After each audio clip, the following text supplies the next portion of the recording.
Assalamualaikum warahmatullahi wabarakatuh. Innal hamdalillah nahmaduhu wa nasta'inuhu wa nastaghfiruh wa na'udzu billahi min shururi anfusina was sayyiati a'malina. May yahdihillahu fala mudhillalah wa may yudlilhu fala hadiyalah. Wa asyhadu an la ilaha illallah wahdahu la syarikalah wa asyhadu anna Muhammadan abduhu wa rasuluh. Allahumma salli ala Muhammad wa ala ali Muhammad.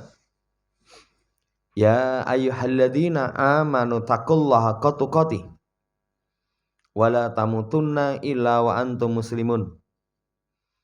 Ya ayyuhan nasu taqu rabbakumul ladzi khalaqakum min nafsin wahidah wa khalaqa minha zawjaha wa batha minhuma rijalan katsiran wa nisaa'a.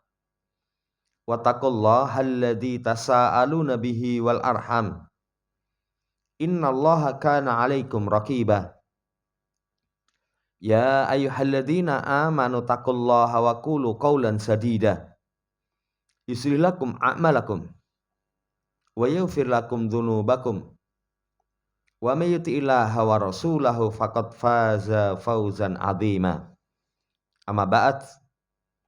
Fa inna asyraqal hadits kitabullah wa khairal hadi hadi Muhammadin sallallahu alaihi wasallam wa syarrul umuri muhdatsatuha fa inna kulla muhdatsatin bid'ah wa kulla bid'atin dhalalah wa kulla dhalalatin finnar.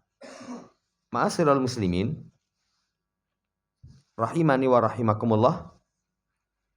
Melanjutkan pembacaan Qawaidul Qur'aniyah masih di kaidah yang ke-6. Wasulhu khair.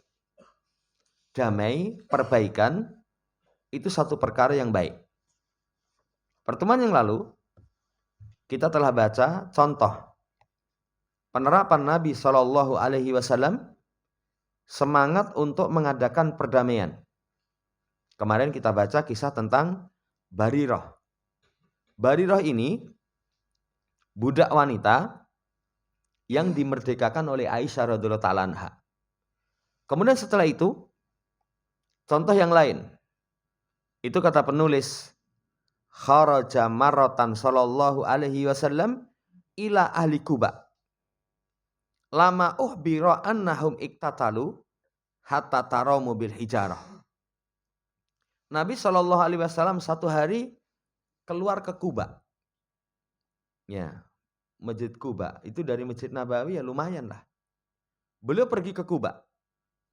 Kemudian ya, ketika dihabarkan bahwasannya penduduk Kuba itu saling berperang sampai taromu bil hijarah, saling melempar batu. Jadi satu kaum kerutuk-kerutukan waktu itu. Maka Nabi semangat. Dengan sahabat mengatakan idhabu bina nuslihu bainahum. Ayo pergi bersama kami. Kita damaikan di antara mereka. Ini teladan Rasul sallallahu alaihi wasallam. Ada orang yang bersengketa itu didamaikan. Makanya kalau kita mengaku sebagai umat Rasul sallallahu alaihi wasallam itu jangan jadi tukang kompor. Kalau ada orang berselisih wis ben panas. Hawane adem itu ben tambah anget. Saudara yang saya hormati bukan seperti itu.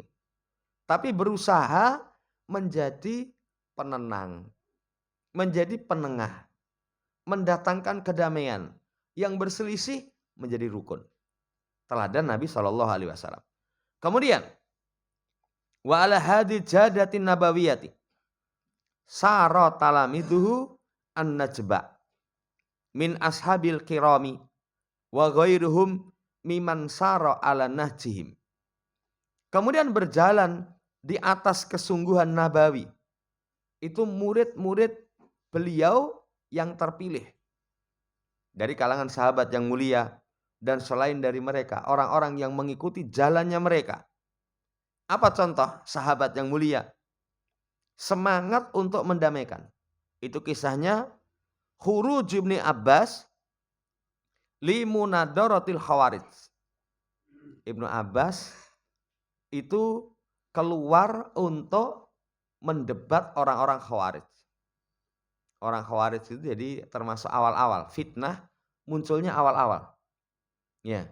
Ketika itu setelah terbunuhnya Umar, kemudian Utsman, berpindah pada masa kekhilafan Ali bin Abi Thalib. Yang kumpul di Harura, makanya disebut dengan Haruri. Kumpul di sana itu sekitar 6.000 orang. Yang 6.000 orang itu sepakat pengen memberontak kepada Ali bin Abi Thalib. 6.000 loh. Jadi bukan sedikit ini. 6.000. Ya. Kemudian Ibnu Abbas ketika itu mendatangi Ali. Ali sebagai khalifah minta izin. Misalkan saya akan berbicara kepada mereka supaya mereka itu mau berdamai. Mau kembali kepada kebenaran. Saat itu Amirul Mukminin Ali bin Abi Thalib mengkhawatirkan. Saya khawatir karena orang Khawarij itu dikenal beringas. Nanti saya khawatir terhadap dirimu. Kata Ibnu Abbas, nggak usah khawatir. Insya Allah nggak ada apa-apa. Ya, karena aku itu bukan orang yang suka menyalai orang, nggak pernah sakiti orang. Aku memiliki akhlak yang baik. Insya Allah nggak akan ada apa-apa. Kemudian berangkatlah Ibnu Abbas ini dengan memakai pakaian yang bagus. Kemudian mendatangi orang-orang Khawarij sendirian, mendatangi 6.000. Jadi sitatu alafin. Ya, 6.000 orang yang hendak memberontak kepada Ali bin Abi Thalib. Sendirian, memakai pakaian bagus. Kemudian didatangi. Sampai di sana Ibnu Abbas itu menggambarkan tentang orang Khawarij. Itu luar biasa. Kata beliau, tubuhnya itu pucat karena saking kuatnya begadang malam hari untuk ibadah. Tangannya itu kasar. Kemudian jubah-jubah mereka itu ngepir. Jadi kalau jubah ngepir itu kan saking lamanya dipakai, kemudian saking sederhananya. Kalau sekarang ada jubah ngepir. Ya, itu menunjukkan kainnya itu kain yang kualitas nggak bagus. Ya. Kemudian dilihat itu wajahnya pucat pasi karena seringnya siang puasa, malam sholat tahajud. Luar biasa. Kemudian didatangi oleh Ibnu Abbas memakai pakaian yang bagus. Langsung ditegur sama orang-orang Haruri itu. Bajumu bagus banget, mewah sekali. Maka Ibnu Abbas setiap kalimat yang beliau sampaikan dibawakan dalil. Dengan mengatakan, sungguh aku melihat Rasulullah itu pernah memakai pakaian yang lebih baik dari ini. Lebih baik dari ini. Itu menunjukkan penyimpangan itu sumbernya tidak menteladani Nabi SAW. Kemudian beliau sampaikan, aku datang dari sisi sahabat Rasulullah SAW. Gak ada seorang pun yang bersama kalian. Disebutkan subuhatnya apa. Semuanya dibawakan dalil. Ya, ini menunjukkan kalau orang coba-coba tidak mengikuti jalan para sahabat, itu sumber penyimpangan. Itu luar biasa. Apa hasilnya? Alladzina haraju ala amiril mu'minin Ali. Faraja'a minhum adadun kabir. Maka akhirnya itu yang taubat itu sejumlah yang besar. Sekian ribu akhirnya kembali kepada kebenaran. Itu kalau dibaca kisah itu beserta pelajarannya itu ada sekian poin. Itu mungkin saat pertemuan itu. Ya, tapi pelajarannya lihat. Itu faedahnya ada sekitar 13-an poin. Dari pelajaran yang dipetik dari kisah Ibnu Abbas. Tapi syahidnya adalah lihat semangat Ibnu Abbas untuk mendamaikan. 6.000 ya. Ya, nanti pelajarannya pula selain semangat untuk mendamaikan orang-orang supaya kembali kepada kebenaran. Menunjukkan ilmu itu kekuasaan yang luar biasa. Satu orang melawan 6.000 itu bisa menarik sekian ribu kembali kepada kebenaran. Makanya ilmu itu dikatakan sebagai kekuatan. Kekuatan. Makanya jihad dengan ilmu, Masya Allah. Masya Allah. Coba kalau fisik, satu orang melawan 6.000. Ya, apa mungkin menang? Kalau menang itu mesti ceritane sing dobol itu loh. Orang-orang sufi kuburiyun itu. Kalau orang Sufi Kuburiun, wah begitu serang mabur katanya. Ya, sampai gentengnya itu pecah kabeh. Iso mabur. Ya, cerita-cerita bohong. Tapi kalau kenyataan 1 melawan 6.000, kalah lah. Walaupun itu jago silat, jago bela diri. Wes dang. Enggak usah 6.000 lah. Kroyok wong 20 itu aja kalau ya orang itu enggak ahli, betul-betul ahli, kalah kok ini. Tapi dengan ilmu itu bisa menundukkan. Demikian pula di situ ada pelajaran. Akhlak yang baik itu mengantarkan orang selamat. Lihat kisahnya ketika Ali, saya khawatir kalau mereka itu menyakitimu. Kata Ibn Abbas, kala insya Allah. Sekali-kali tidak insya Allah. Kenapa? Karena saya itu bukan orang yang suka menyakiti orang.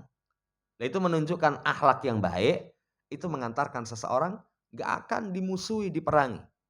Kalau seseorang menghiasi dirinya dengan akhlak yang baik.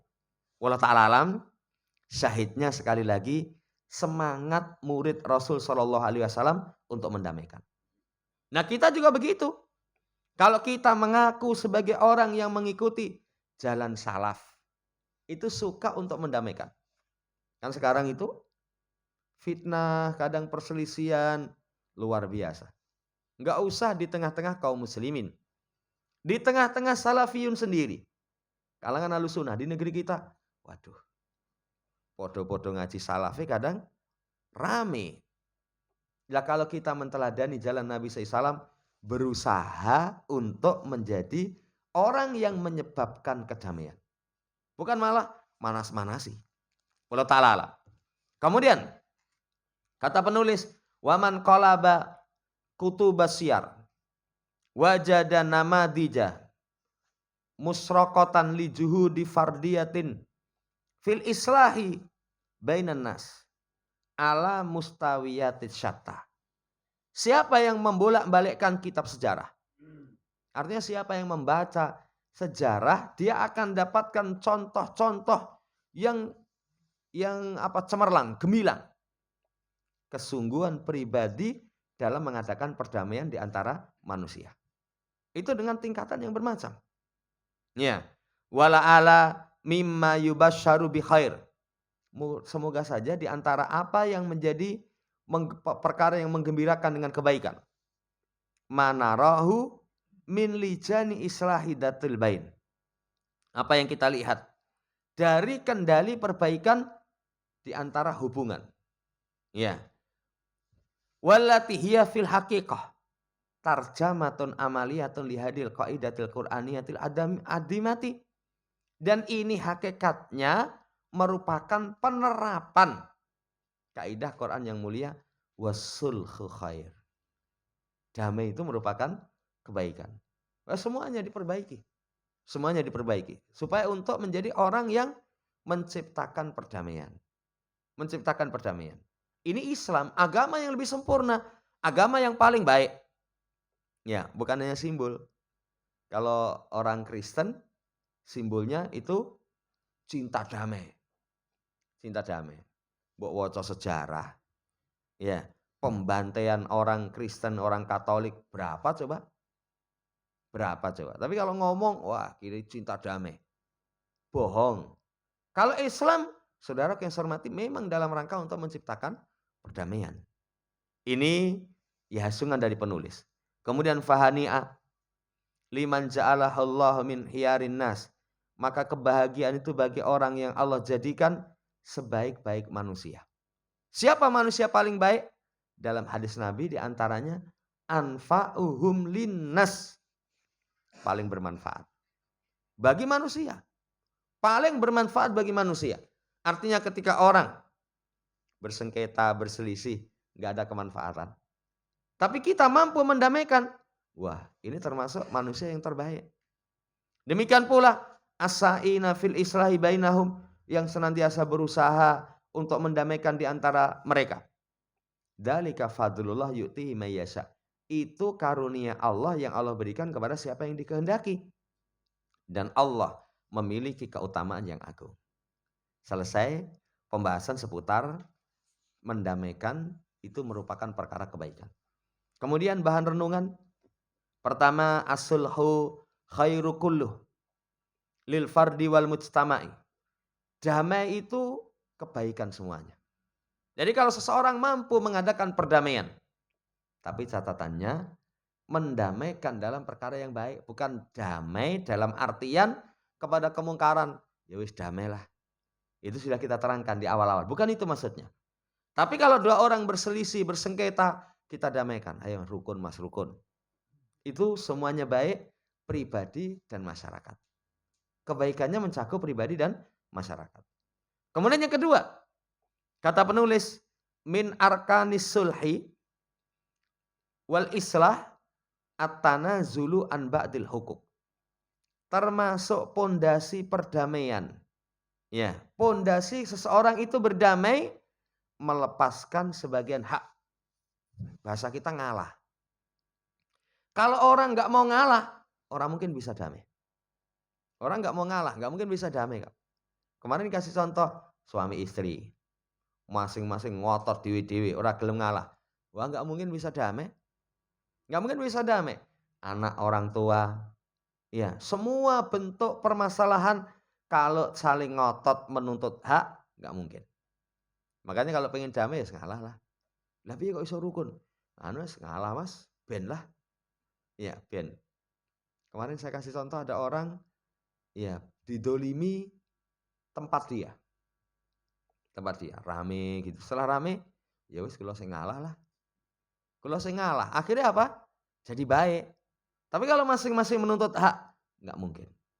Nggak mungkin. Makanya orang yang memilih berdamai itu menunjukkan jiwanya baik.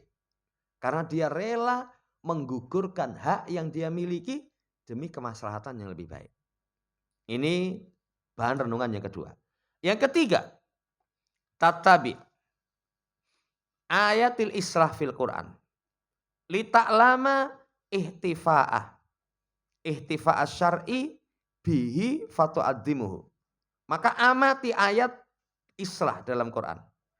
Nah setelah kamu amati, maka nanti kamu akan tahu.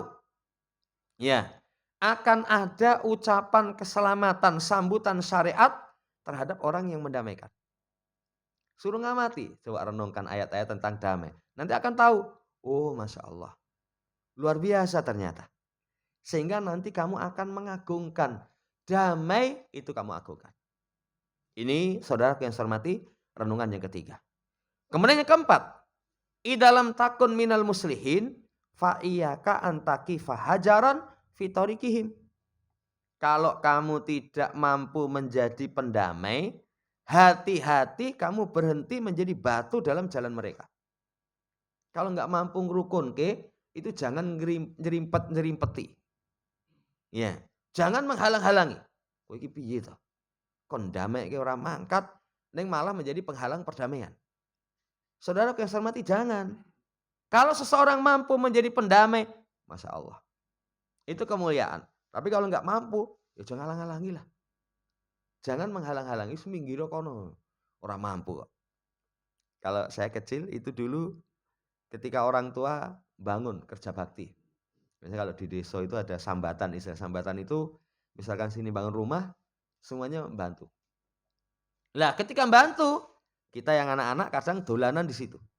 Wis, ojo ganggu wong nyambut gawe, ngewaki ora iso. Kalau kita nggak mampu membantu ya jangan ganggu. Jangan ganggu. Ini nasihat renungan yang keempat. Renungan yang terakhir, al-muslihun yazra'una li anfusihim zuhurul mahabbati fil qulub. Orang yang mengadakan perdamaian itu menanam pada jiwa-jiwa mereka bunga-bunga cinta dalam hati-hati. Kita tuh kalau ngerukun ke dua orang yang bersengketa, masyarakat yang bersengketa, itu hakikatnya kita tanam bunga cinta dalam hati-hati. Orang akan senang kepada kita. Lah, senangnya orang kepada kita itu salah satu kebahagiaan. Kebahagiaan hidup itu dicintai oleh orang-orang di sekitar. Senangnya orang kepada kita, orang-orang yang baik, itu alamat kebaikan kita. Kan kalau orang yang baik itu, nanti Allah Subhanahu wa Ta'ala puji di hadapan para malaikat di atas langit. Allah cinta kepada dia. Kemudian malaikat pun cinta. Kemudian malaikat itu pun, ya, ketika cinta, tsumma yudha'u lahul qabul fi ahlil ard. diletakkan penerimaan dalam penduduk bumi. Nah ini saudaraku yang saya hormati, mendamaikan itu nanti menanam untuk jiwa-jiwa mereka, dalam jiwa-jiwa mereka itu bunga-bunga cinta. Sudah, orang nanti akan cinta kepada kita dan itu kebaikan yang luar biasa, kebahagiaan dalam hidup. Selesai 5 renungan seputar permasalahan wal islahu khair. Kemudian masuk kaidah yang ke-7. Ma'alal muhsinin min sabil. Tidak ada jalan apapun untuk menyalahkan orang yang berbuat baik. Orang yang berbuat baik itu tidak ada jalan untuk disalahkan. Ya mungkin kalau bahasa gampangnya, orang itu kalau berbuat baik kepada kita nggak disalahkan. Contoh, ayo mas, tak tokok nih es teh, sama nanti tak jajanke kerupuk misalkan. Itu nggak bisa disalahkan. Apa? Traktir gur es teh karo kerupuk. Itu nggak disalahkan. Traktir itu ya sing berkualitas. Loh dia sudah berbuat baik kok. Dia sudah berbuat baik, nggak bisa disalahkan. Nggak bisa disalahkan. Kan seringnya seseorang kepada orang yang berbuat baik karena kurang sesuai dengan keinginan dia disalahkan. Sering itu termasuk kesalahan dalam keluarga, punya anak. Ya, diajari atau anak itu dengan sukarela bantu orang tua, gelem nyapu, gelem isa-isa. Tapi nyapune ra resik. Kalau orang yang tidak bijaksana, nyapu reget kabeh, rasa nyapu wae. Itu nanti anak sampai dewasa nggak bisa bersih-bersih. Ya, nggak bisa bersih-bersih. Tapi apa? Yang bijaksana itu, makasih, matur nuwun ya. Wis gelem bantu. Tapi dikasih tahu, yaitu di sana masih ada yang tersisa kotorannya.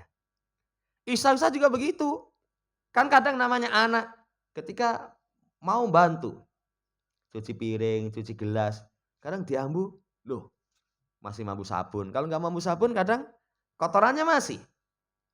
Kalau orang tua tidak bijaksana, rasa isa-isa wae. Tulano kono wae. Nanti anak itu sampai dewasa nggak bisa apa-apa. Ya. Tapi saudara yang saya hormati diajari. Wah pinter sudah bantu. Tapi nanti kalau membantu lagi, ini bilasnya kurang banyak. Coba diambu. Ini pendidikan. Jadi sekali lagi, tidak ada jalan menyalahkan orang yang berbuat baik. Kata penulis, hadhihi qaidatun min qawaidi ta'amulil insani. Kaidah ini kaidah pergaulan berkaitan dengan manusia. Semua pergaulan. Walati ja'at fi siyaqil hadis an mauqifin. Sajalahu Qur'an libayani asnafil mu'tadirina an ghazwati Tabuk. Nah, yang datang dalam konteks pembicaraan satu sikap yang Quran itu tulis untuk menjelaskan tentang orang-orang yang berudzur dalam perang Tabuk. Dalam perang Tabuk. Yang perang Tabuk itu waqa'at fi syahri Rajab. Dari tahun yang ke-9 dari Hijriyah. Jadi terjadinya pada bulan Rajab pada tahun yang ke-9 dari Hijriyah. Waman hum alladina yu'addaruna walladina la yu'darun. Yang dikisahkan siapa yang Allah dan Rasul kasih udzur dan orang-orang yang tidak Allah kasih udzur. Contoh, waja'al mu'addirun minal a'rab liyu'dana lahum wa qa'adal ladina kadabullaha wa rasulah. Datang orang-orang yang berudzur tidak berangkat perang dari kalangan Arab agar diberi izin ya, jamaah hormati untuk duduk bersama orang-orang yang mereka mendustakan Allah dan Rasul. Jadi minta izin, saya enggak berangkat. Saya tidak berangkat. Ya. Sayusibul ladina kafaru minhum adzabun alim. Kelak akan menimpa orang-orang yang kafir itu dari mereka adab yang keras. Laisa 'ala du'afa walal 'alal marada wala 'alal ladzina la yajiduna ma yunfikuna harajun idza nasahu lillahi wa rasulihi. Lihat kata Allah. Tidak ada dosa bagi orang yang lemah. Enggak bisa berangkat. Lah ngopo? Kaki saya misalkan lumpuh. Ya. Itu enggak bisa dicela. Orang mangkat perang. Lah orang kalau kakinya lumpuh mangkat perang. Apa malah enggak ngeribet-ngeribeti? Ya, akhirnya kesot. Waduh, datang gendong ini. Ya, syaratan wae, mosok wong diseret. Ini orang-orang yang lemah, orang-orang yang tua renta. Tua berangkat ke medan perang. Itu juga ganggu itu. Saudara yang saya hormati, kalau fisiknya masih kuat, orangnya tua, itu perintahnya Nabi. Kalau orang tua kan biasanya jenggote, rambutnya putih, disemir. Semir dengan warna merah. Sehingga musuh, suangari, rambutnya menyala bang. Saudara yang saya hormati, lemah, itu enggak dicela. Kemudian pula orang yang sakit. Demikian pula orang yang tidak memiliki kemampuan untuk biaya perang. Enggak ada dosa kok. Ngapa ora mangkat? Ranti sanggup, Mas. Iya. Kalau zaman dahulu namanya perang itu pertama senjata, punya. Kedua kendaraan, punya. Ketiga biaya. Kan kalau perjalanan jauh butuh makan, butuh ini dan itu. Kalau misalkan mereka itu dengan ikhlas karena Allah dan Rasulnya, sekali lagi enggak punya kemampuan, wala ma alal muhsinina min sabil wallahu ghafurur rahim. Orang-orang yang berbuat baik terhalang dari kebaikan karena udzur itu enggak bisa dicela. Allah Maha Pengampun lagi Maha Belas Kasih. Saudara yang saya hormati, ini berkaitan dengan perang Tabuk. Wala alaladina idza ma atauka litahmilahum kulta la ajidu ma ahmilukum alaihi tawallaw wa a'yunuhum tafidu minad dam'i hazanan ala yajidu ma yunfikun. Kemudian pula orang-orang yang mereka itu datang kepadamu dengan mengatakan, Rasul, ya bawa ikut serta. Kami nggak punya kendaraan, kami nggak punya ini dan itu, kami pengen berangkat. Kamu katakan, saya juga nggak punya biaya untuk mengajak kalian. Kemudian mereka itu langsung mundur pulang. Kemudian mata mereka itu meneteskan air mata, nangis. Karena sedih. Lihat semangatnya para sahabat, kebaikan mereka. Kalau mereka terluput dari kebaikan, mereka sedih. Bukan malah, ya wis ngono mulai wae ngopi. Ya nyantai. Mereka sedih, nangis. Karena tidak memiliki bekal.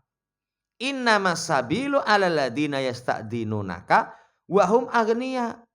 Nah, jalan untuk mencela orang-orang itu adalah yang minta izin kepadamu sementara mereka kaya. Duwe sangu? Duwe. Ya, kuda. Wah, kudanya kuda pilihan. Tapi enggak berangkat. Lah itu layak dicela. Layak dicela. Raddu bi ayakunu ma'al hawalifi wa taba Allah ala qulubihim wa hum la ya'lamun. Mereka ridho bersama dengan orang-orang yang tidak perang. Allah kunci mati hati-hati mereka sementara mereka tidak menyadari. Lah ayat ini saudaraku yang saya hormati, kalau orang sudah berbuat baik tapi kurang. Contohnya wis niat pengen mangkat ke medan perang. Tapi ranti sangu. Dicela nggak bisa. Dicela tidak bisa. Ya, orang itu kalau sudah berbuat baik sekali lagi, itu kalau ada kekurangan tidak boleh dicela. Kan beda lisan dengan orang yang paham. Kadang gampang sekali mencela. Ya, lihat orang pakaian, mosok klambi kaya ngono mbok nggo. Nah, marah duwe kok. Enggak punya. Kalau dia sudah berusaha menutup aurat, itu yang dimiliki, enggak dicela. Tidak dicela. Semua orang yang berbuat baik tidak disalahkan kalau masih ada kekurangan. Wallahu ta'ala alam. Ayat yang panjang. Kemudian kata penulis, wa ma'nal qaidati bihtisarin. Makna kaidah secara ringkas. Laisa ala ahlil a'dar as-sahihati min dha'fi abdan au marad au zamanah au adami nafkah ismun bisyartin la budda minhu fahuwa idanasahu. Kaidah ini secara ringkas tidak ada dosa bagi orang-orang yang punya udzur, udzurnya benar. Udzurnya benar. Apa udzur yang benar itu? Lemah badan. Enggak mangkat perang. Saya tuwek Mas. Ya, saya pelayan kaya ngono wah. Nanti malah megap-megap jantungan mati. Malah nanti merepotkan. Udzur badan, sakit, ya. Atau zamanah, sakit atau zamanah. Zamanah itu sakit yang dalam kurun waktu yang lama. Kalau sakit dalam kurun waktu yang lama wes, ini namanya udzur. Atau tidak memiliki biaya, nggak ada dosa. Tapi syaratnya harus idana sohu. Kalau mereka tulus dalam hatinya ada keikhlasan. Seperti itu tidak dicela. Tulus biniyatihim wa akwalihim, niatnya tulus, ucapannya tulus. Sirran wa jahra, terang-terangan maupun secara sembunyi. Jadi memang tulus betul. Enggak dicela kok. Lawang orang datang kepada kita itu kalau tulus misalkan, Mas, nyuwun pangapunten, napa? Nyuwun duit 100.000. Lah butuh duit 10.000 nggo apa? Wah, anu niku lho wis rong dina ora madang niku. Nggih. Misalkan betul-betul tulus. Kenyataannya seperti itu, enggak punya betul. Itu saudaraku yang saya hormati enggak bisa dicela. Enggak bisa langsung makane kerja. Ya, lah sudah cari kerjaan enggak dapat misalkan. Makane mbok barang apa didol, enggak punya apa-apa. Enggak bisa dicela. Tapi dengan ketulusan, Ya. Saudara yang saya hormati, semua amalan mencakup seperti itu. Kowe subuhan mau ora ketok ning masjid. Kalau dia tulus dia ngomong, wah saya itu turu ora nglilir ya, tangi-tangi jam 7 misalkan. Ah mungkin diberi udzur. Ya, tapi kalau namanya orang ketiduran seperti itu kan enggak terus-menerus. Kalau terus-menerus boleh dicela, kowe dilewer itu. Ya, lha subuhan jam 7 itu wis pirang dino itu? Ya wis 3 tahun. Kalau tahun-tahun jadi diablek gitu ya. Diablek. Tapi kalau sekali-kali misalkan bangun ya terlambat, ya itu namanya udzur. Jamaah saya hormati, selama ada kejujuran niat, ucapan, sekali lagi tidak dicela. Lam yurjifu binnas. Ya, tidak mereka takut-takuti manusia. Walam yusbituhum. Kemudian tidak membuat patah semangat. Jadi mereka sendiri tidak berangkat, tapi nggak nyerimpeti. Kan ada orang, misalkan orang nggak mau infak. Ini ada kaum muslimin butuh biaya nggak mau infak.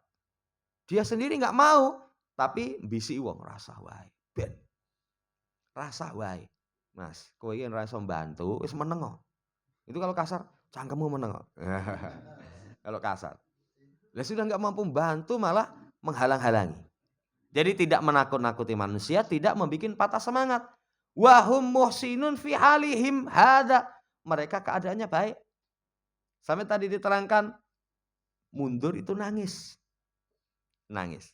Dikuatkan dengan ucapan Allah wallahu ghafurur rahim. Allah Subhanahu wa taala itu Maha Pengampun lagi Maha Belas Kasih. Maha Pengampun lagi Maha Belas Kasih. Nah, wa bima anal ibrata bi umumil lafdi la bi khususi sabab. Ini kaidah tafsir. Pelajaran itu dengan keumuman lafaz bukan dengan pengkhususan sebab. Kalau pengkhususan sebab berarti khusus perang. Kalau orang berudzur tidak berangkat perang sementara tulus hatinya, nggak bisa dicela. Itu kalau kekhususan lafaz. Tapi kalau secara umum yang ini muqarrarun fi ilmi usuli tafsir. Diakui, ditetapkan dalam ilmu usul tafsir. Yakni tausi'atu dalalati hadil qaidah Qur'aniyah. Meluaskan pendalilan kaidah Qur'ani yang ditunjukkan pada ayat ma alal muhsinina min sabil. Enggak ada celaan bagi orang yang berbuat baik. Jadi kalau orang berbuat baik semuanya itu enggak dicela. Walaupun ada kekurangan. Kalau orang munafik zaman Nabi SAW seneng itu gur ngelek-elek tok. Senengi gur ngelek-elek tok. Begitu ada orang infak banyak, di paling rai kelas, pamer, gaya. Tapi kalau orang infak sedikit, bahwa cuman misalkan satu mut, semene opo perjuangan kok nggowo semono. Saudara yang saya hormati, yang mencela orang yang berbuat baik itu berarti sifat orang-orang munafik. Sifat orang-orang munafik. Sekali lagi jangan dicela. Ya, walaupun mungkin perbuatan kebaikan dia itu menurut kita itu sesuatu yang sedikit. Ya, pernah itu orang bangun masjid, ada orang tua itu datang membawa semen sak-sak. Semen sak-sak bagi dia itu direwangi nyelengi. Satu sak berapa? 50.000 ya? Ya, itu direwangi nyelengi. Mungkin sedino 5.000, 5.000, 5.000. Kalau 50 coba berapa hari dia? Harus mengumpulkan uang. Gak bisa dicela, sak-sak. Oh, bangun masjid semen gede ini tekan ngendi? Itu menunjukkan dia nggak paham kaidah keumuman ayat. Ma alal muhsinina min sabil. Tidak ada celah bagi orang yang jamaah hormati itu berbuat dari kebaikan. Nggak ada celah. Makanya kalau orang sudah berkhidmat baik kayak apa, oh jadi elek-elek. Dan ini termasuk saudara yang hormati menjadikan seseorang semangat kepada kebaikan itu lebih. Dua anak, ya sudah sinau gitu kemudian bijine elek, itu jangan dielek-elek. Goblok tenan kowe iki. Yo anake tambah ngedrop. Tambah ngedrop. Bijine piro le? 6 itu. Oh ora apa-apa, jos itu aja. Oh dia sudah berusaha kok. Dia sudah berusaha. Ya kayak di rumah misalkan istri masak. Ya pernah itu ada seorang ibu curhat, direwangi masak, anaknya ora doyan mangan. Karena masak itu ya termasuk perkara yang repot, tapi anaknya ora doyan mangan. Gembrendeng itu. Kalau kita sebagai anak dimasake sama orang tua. Ya, saudara yang saya hormati wis dimasake jangan celah.